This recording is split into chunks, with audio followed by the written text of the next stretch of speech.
نحمده ونصلي على رسوله الكريم أما بعد فأعوذ بالله من الشيطان الرجيم بسم الله الرحمن الرحیم۔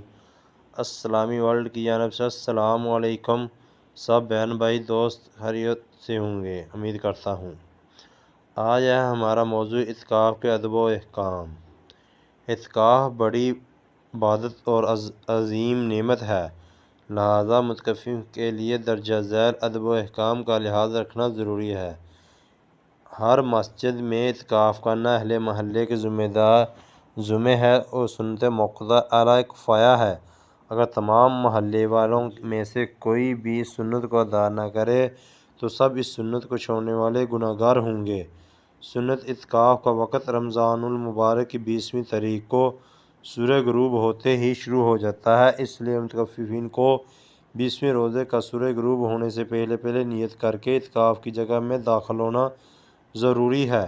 سورج غروب ہونے کے بعد آنے والے کا اعتکاف مسنون سنت نہیں کہلائے گا بلکہ یہ نفلی اعتکاف ہوگا۔ جس شخص نے رمضان کے آخری عشرے میں اعتکاف کیا ہو اس کے لیے بہتر ہے کہ عید کی نماز ادا کر کے گھر لوٹے۔ متکفی وضو کرنے کے لیے مسجد سے باہر نکلے تو اس کے لیے وضو سے پہلے یا اس کے دوران ہی جلدی سے صابن سے ہاتھ منہ دھو لینے کی گنجائش ہے، البتہ خاص ہاتھ منہ دھونے کے لیے باہر نکلنا یا وضو کے بعد اس کے لیے رکنا جائز نہیں، اس سے اعتکاف فاسد ہوگا۔ اگر متکفین پر غسل جنابت واجب ہو جائے تو اس کے لیے مسجد سے باہر نکل کر غسل کرنا ضروری ہے، اس کے علاوہ نفلی غسل کے لیے مسجد سے باہر جانا جائز نہیں، اس کا اعتکاف فاسد ہوگا۔